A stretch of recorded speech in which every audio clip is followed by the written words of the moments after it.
Buenos días, hermanos. Que la gracia del Señor esté con cada uno de nosotros. Gracias a Dios tenemos la oportunidad este nuevo día de estudiar su palabra. Y continuando con el estudio que llevamos de la primera carta del apóstol Juan, estamos en el capítulo 2 y veremos desde el versículo 7 hasta el versículo 11. Así que vamos a leer esta porción. Amados, no os escribo un mandamiento nuevo, sino un mandamiento antiguo que habéis tenido desde el principio. El mandamiento antiguo es la palabra que habéis oído. Por otra parte, os escribo un mandamiento nuevo, el cual es verdadero en él y en vosotros, porque las tinieblas van pasando y la luz verdadera ya está alumbrando. El que dice que está en la luz y aborrece a su hermano, está aún en tinieblas. El que ama a su hermano permanece en la luz y no hay causa de tropiezo en él.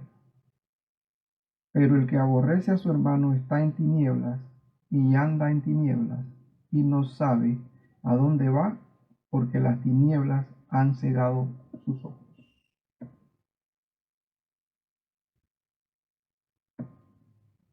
Ya hemos visto con los mensajes que el pastor ha dado y el hermano Eric, que esta carta la escribió el apóstol Juan a las iglesias que están en el área del Asia Menor. Cabe recalcar que estas cartas, así como el Evangelio, las tres cartas de Juan, el Evangelio y el libro de Apocalipsis, según los historiadores, se escribieron en la última década del primer siglo, del año 90 al año 100 del primer siglo después de Cristo. Parece que ya los demás apóstoles habían muerto y solo queda el anciano, como dicen la segunda y la tercera carta, el anciano Juan.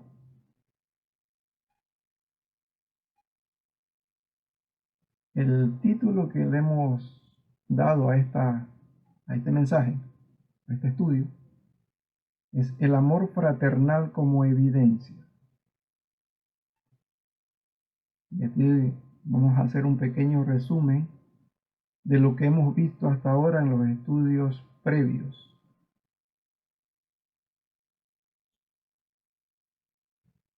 Juan escribió para advertir contra falsas enseñanzas que se estaban introduciendo en la iglesia, y también a la vez para edificar a los creyentes. Pero notemos que Juan no hace mención directa de esas falsas enseñanzas. Lo que sí hace es poner en evidencia que esos maestros que están enseñando extrañas doctrinas y desafía a los creyentes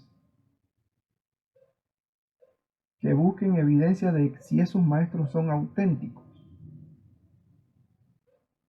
Si recuerdan, en el primer capítulo,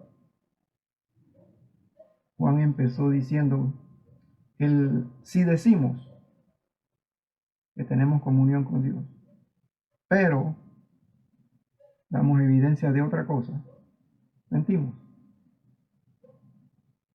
Si decimos que hemos pecado,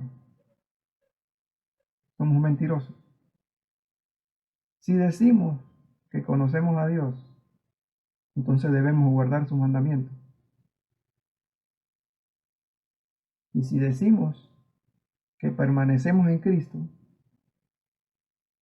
debemos andar como Cristo anduvo. Juan pone a los creyentes, a los hermanos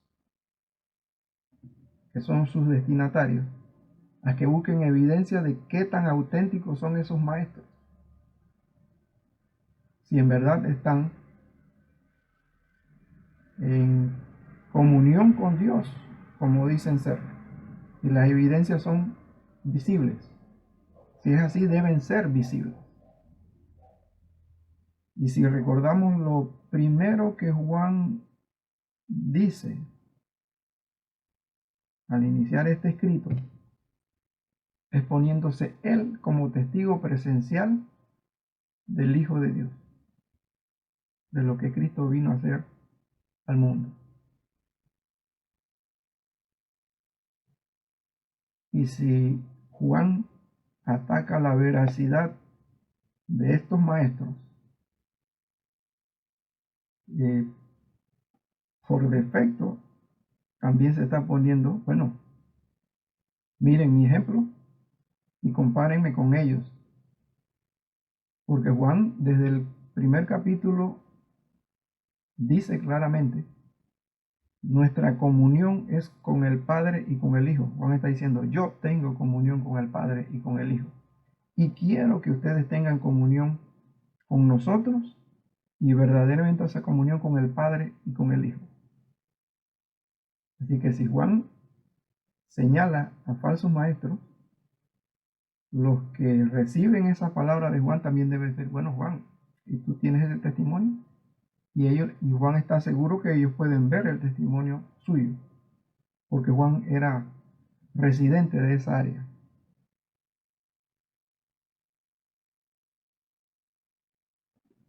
Y la primera declaración que Juan hace, allá en el capítulo 1, es que Dios es luz y no hay ninguna tinieblas en él. Y aquí les voy a dar una definición de esto de que Dios es luz. Según el escritor, el teólogo J.I. Packer, decir que Dios es luz equivale a decir que la santidad de Dios encuentra expresión en todo lo que dice y hace. Así que, con esa declaración que Juan da de Dios, pone un escenario muy, bueno, extremadamente sagrado.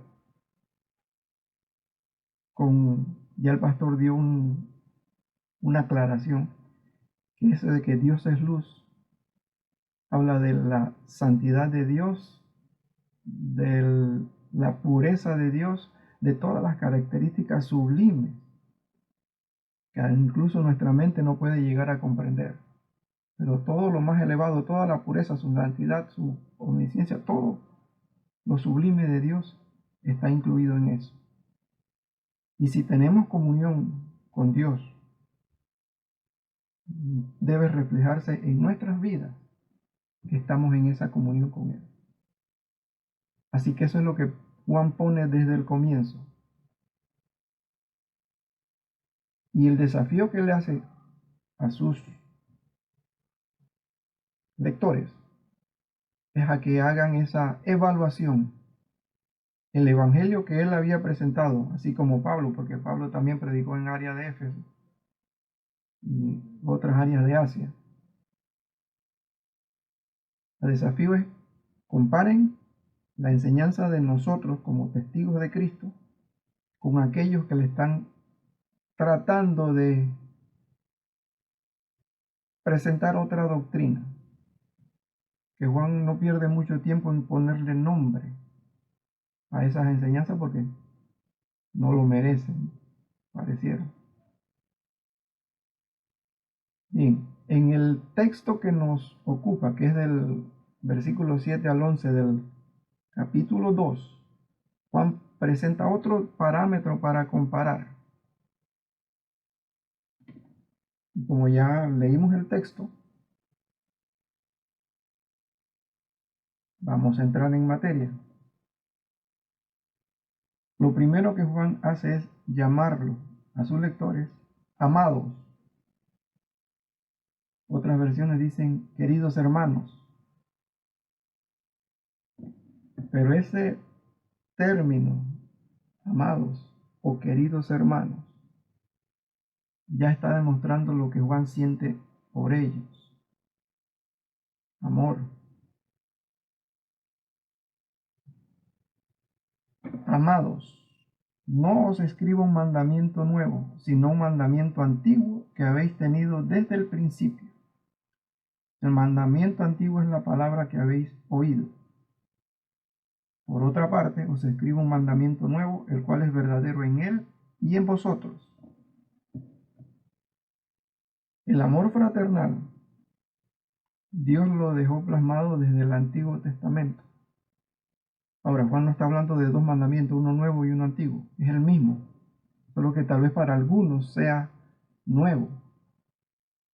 Y ese mandamiento nuevo es la esencia del Evangelio. Lo que Cristo vino a hacer a esta tierra fue por amor a nosotros.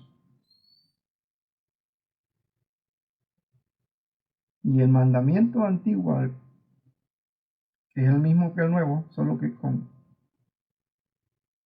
tal vez un poquito de enfoque diferente, lo vemos en el libro de Levítico, capítulo 19, verso 18. Levítico 19, verso 18, dice el Señor: no te vengarás ni guardarás rencor a los hijos de tu pueblo, sino que amarás a tu prójimo como a ti mismo, yo el Señor.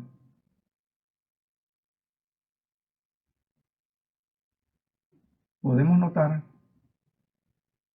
que en ese mandamiento Dios dice: no te vengarás ni guardarás rencor.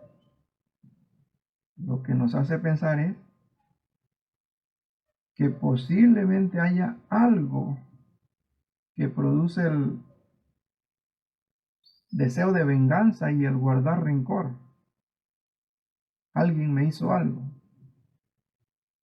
pero el Señor lo que manda es a ese que te ha hecho algo, que te ha ofendido: no te vengarás ni guardarás rencor, sino que amarás a tu prójimo como a ti mismo. Mandamiento antiguo. El Señor Jesucristo, estando con sus discípulos, ya en los últimos días, les dijo: un mandamiento nuevo os doy. Eso está en Juan capítulo 13, verso 34. Que os améis unos a otros, así como yo os he amado, que os améis los unos a los otros. El Señor lo llamó un mandamiento nuevo, pero en realidad no es nuevo. Está desde la ley de Moisés, como ya vimos. Pero sí cambia una frase. La ley de Moisés dice: amarás a tu prójimo como a ti mismo. Acá el Señor dice: te amarán unos a otros. En lugar de prójimo dice unos a otros. Y en el Levítico dice: amarás a tu prójimo como a ti mismo. Pero el Señor lo pone, y esta sí es nueva: amarás, te amarán unos a otros como yo os he amado.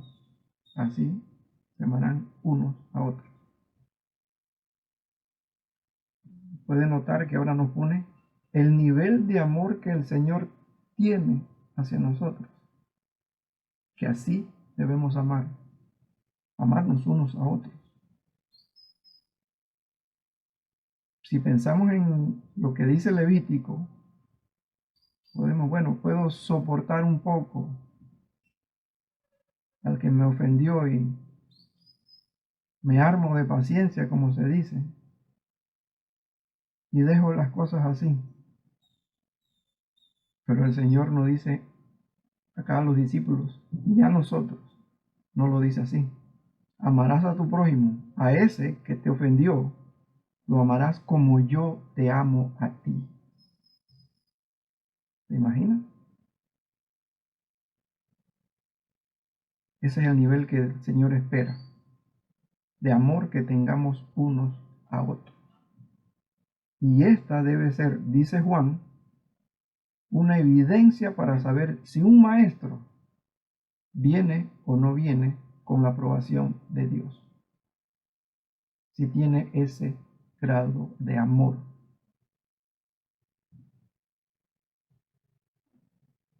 Veamos el ejemplo de Juan. Dice el texto, estamos leyendo,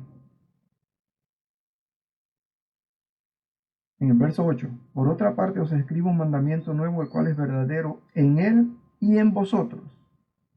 Juan está diciendo, ese mandamiento ya está en ustedes, en el Señor, o sea, en nosotros, ya está. Ya el Evangelio fue presentado ante ustedes. Ustedes son creyentes, hijos de Dios. Lo que está es desafiando a que no acepten cualquiera que venga a enseñarles algo que no acuerdo con el Evangelio. Dice, es verdadero en él y en vosotros, porque las tinieblas van pasando. Las tinieblas van pasando. Y como les dije, Juan se está poniendo como ejemplo. Compárenme con esos maestros. Si tenemos el amor de Dios, yo, o lo tienen ellos, o si ellos conocen a Dios, o lo conozco yo. Y las evidencias, como ya vimos, que se han estado presentando desde el capítulo 1. Ahora Juan, que debía ser conocido muy estrechamente en las iglesias, veamos quién era Juan. En el libro de Lucas, capítulo 9. Lucas, capítulo 9, desde el verso 51 al 56.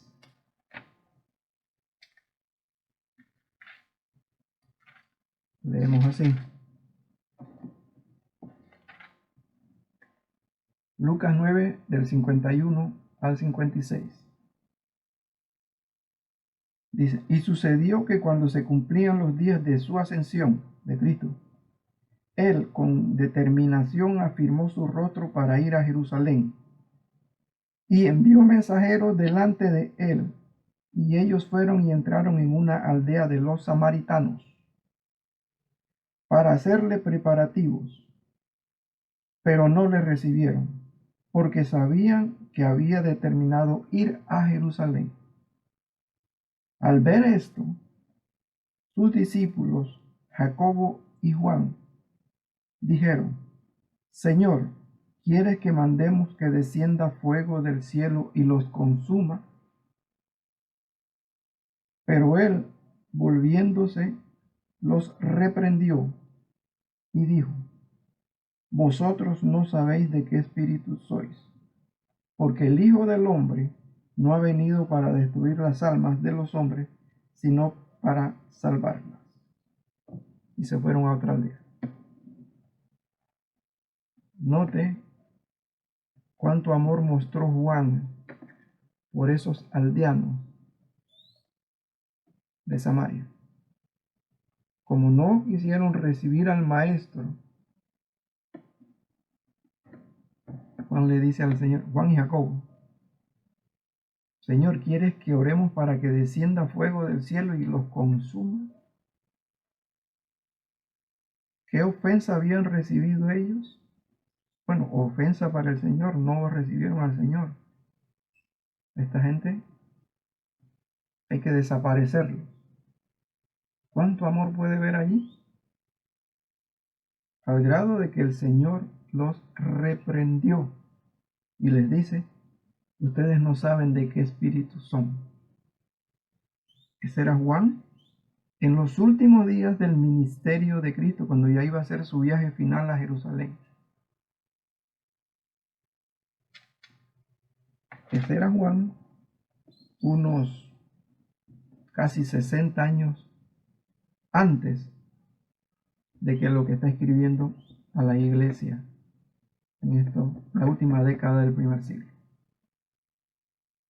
¿Qué diferencia hay con el Juan que escribe ahora?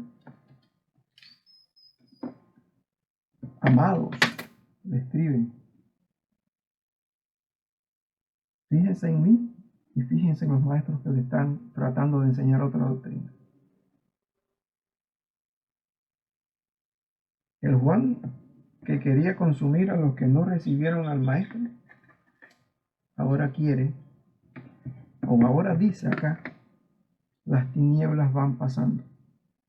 Y lo que no dice, pero podemos entender: las tinieblas que había en mí, el Señor las ha ido quitando. Al grado que yo quiero que ustedes tengan comunión con nosotros, y que esa comunión en realidad es con el Padre y con el Hijo. Comunión con Dios.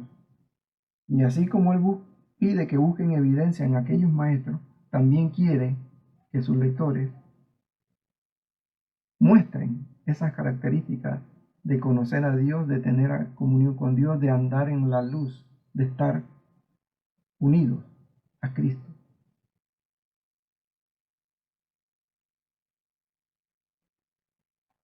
Sigue diciendo el anciano. Verso 9. El que dice que está en la luz y aborrece a su hermano, está aún en tinieblas. Bueno, es evidente. El que dice que está en la luz, como Dios es luz, pero lo que muestra en su vida es que odia a su hermano por algo que tal vez él piense que es una falta que le hicieron. El que lo odia, dice Juan, esa persona está aún en tinieblas. Ese no puede ser un verdadero maestro del Evangelio. El Evangelio de Cristo no muestra esa característica. El Evangelio de Cristo muestra amor hacia pecadores como nosotros. Pero note hasta dónde llega el amor de Juan. El que dice que está en la luz y aborrece a su hermano, está aún en tinieblas. Juan espera en que esa persona que está en tinieblas venga, o el Señor la traiga a la luz, porque dice: está aún, todavía, pero por la gracia de Dios espero que Él venga a la luz. Hasta para ese falso maestro Juan está mostrando compasión, amor, así como Él la recibió, así como nosotros la recibimos del Señor.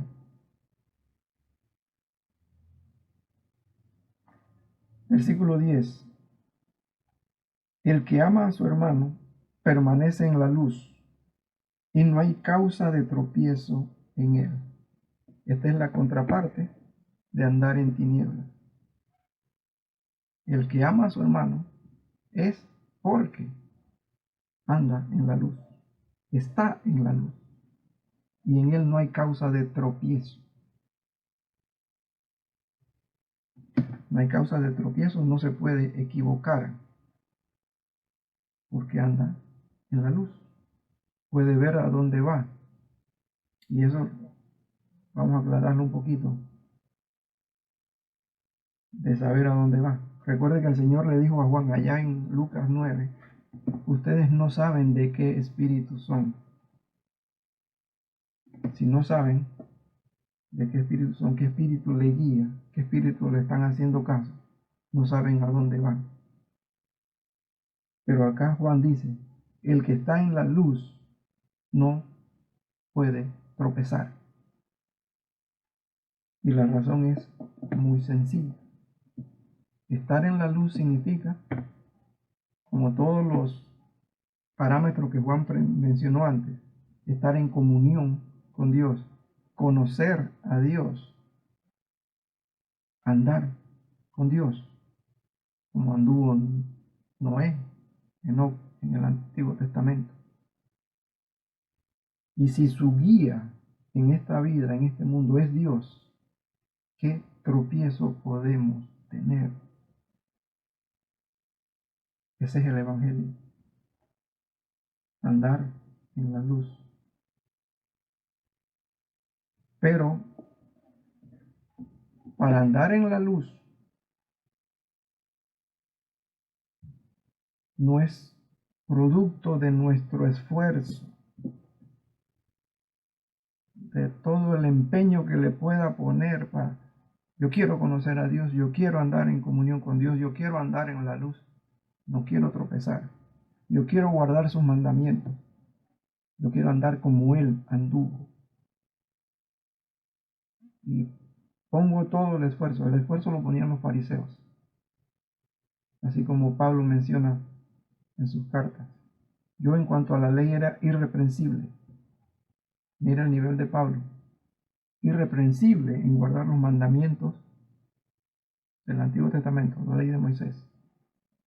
Pero cuando la luz de Cristo llegó a su corazón, dice, todo ese intento mío es basura.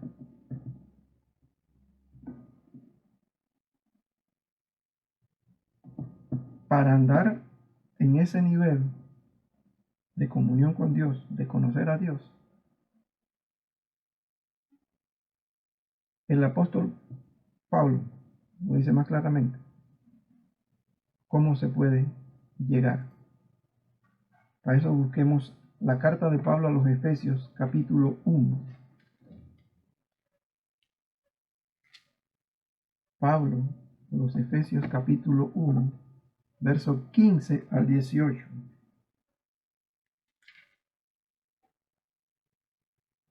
Dice el apóstol Pablo, verso 15. Por esta razón también yo, habiendo oído de la fe en el Señor Jesús que hay entre vosotros, y de vuestro amor por todos los santos, no ceso de dar gracias por vosotros, haciendo mención de vosotros en mis oraciones, pidiendo que el Dios de nuestro Señor Jesucristo, el Padre de gloria, os dé espíritu de sabiduría y de revelación en un mejor conocimiento de Él. Mi oración es que los ojos de vuestro corazón sean iluminados, para que sepáis cuál es la esperanza de su llamamiento, cuáles son las riquezas de la gloria de su herencia en los santos. Pablo dice que la iglesia en Éfeso tenía fe, los creyentes en Éfeso tenían fe, habiendo oído de vuestra fe en el Señor Jesús y de vuestro amor por todos los santos. Así estaban los efesios. Y Pablo por ellos ora, dando gracias por lo que ya, por la gracia de Dios, ellos han alcanzado, pero también pidiendo a Dios, el Padre de nuestro Señor Jesucristo, el Dios de nuestro Señor Jesucristo, el Padre de gloria, que les dé espíritu de sabiduría y de revelación en un mejor conocimiento de Él. Hay que seguir conociendo a Dios, nunca cesa. y nunca lo vamos a llegar a conocer plenamente. Pero cada día debemos buscar conocerle más. Y es a través de su palabra en que Él nos va a revelar ese conocimiento. Pero así como Pablo oró por los efesios, debemos orar nosotros, por nosotros mismos y por nuestros hermanos, para que por la gracia del Señor lleguemos a conocerle más cada día. ¿Y cómo hace Dios eso? En nosotros, tener esa comunión, ese conocimiento, andar en la luz. Para eso vemos lo que Pablo le dice a la iglesia, a las iglesias de Galacia. Para andar en comunión con Dios, para andar en la luz, para conocerle. Dice Pablo en el capítulo 5 de Gálatas, en el verso 18. Pero si sois guiados por el Espíritu, no estáis bajo la ley.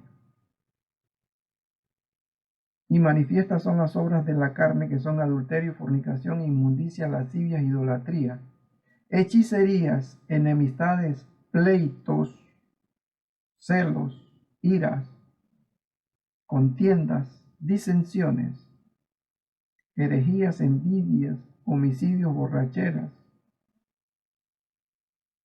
y cosas semejantes. Ese es el fruto del esfuerzo humano, lo que podremos conseguir. Pero por el Espíritu, el fruto del Espíritu, verso 22 del capítulo 5 de Gálatas. Mas el fruto del Espíritu es amor, gozo, paz, paciencia, benignidad, bondad, fe, mansedumbre, templanza. Contra tales cosas no hay ley. Todas estas características que Juan está poniendo como parámetro para evaluar si alguien tiene la sana doctrina son el fruto del Espíritu. Por más que nos esforcemos, a lo que llegaremos es al fruto de la carne. Pero si vivimos en comunión, anhelando estar en comunión con Dios, Dios, por su Espíritu, desarrollará en nosotros ese fruto: amor, gozo, paz. Así como el Señor anduvo haciendo bien y sanando enfermedades, amando a todo el mundo, eso es lo que va a resultar de andar en el Espíritu, guiados por Dios. Para concluir, en el verso 11, Juan reitera, verso 11 del capítulo 2, Juan reitera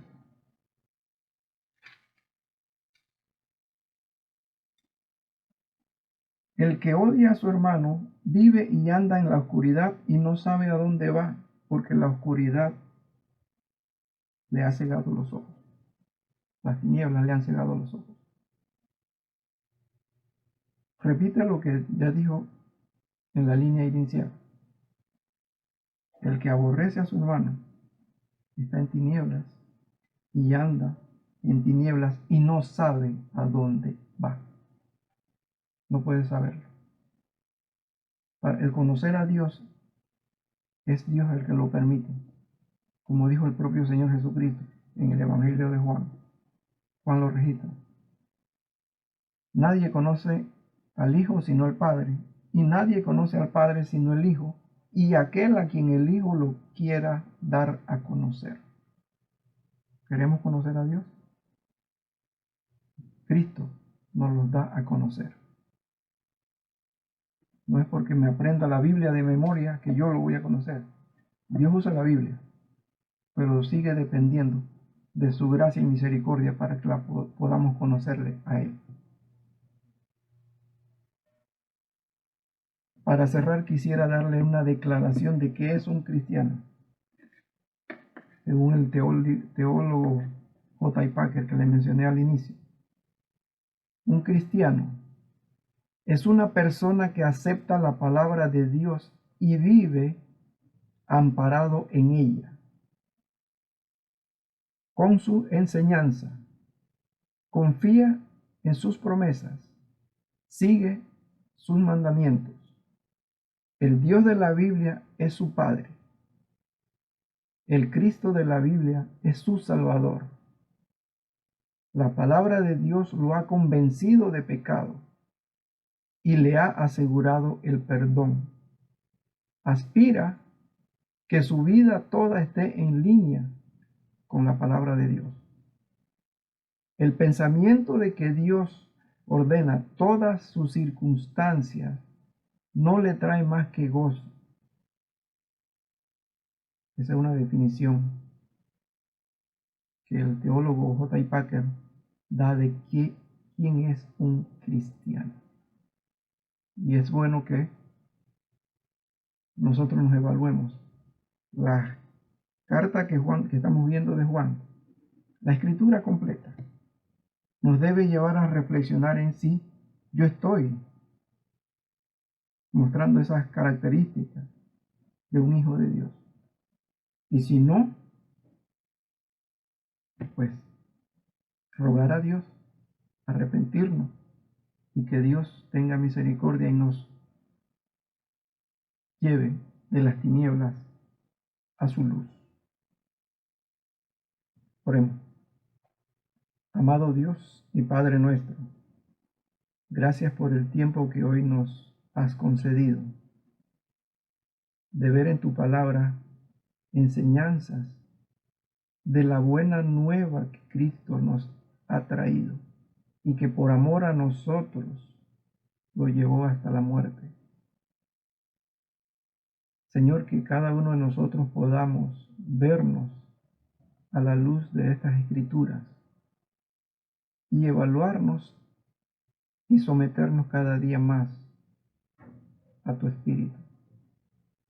Que por tu gracia, Señor, tú nos concedas el conocerte, el entrar en comunión contigo y el andar en la luz, en tu luz, y así no tropezar. Que no confiemos en nuestras fuerzas, que para agradarte, como lo dijo tu Hijo amado, Señor, niéguese cada día y sígame. Queremos negar nuestra voluntad y someternos a la tuya. Gracias en Cristo Jesús. Amén.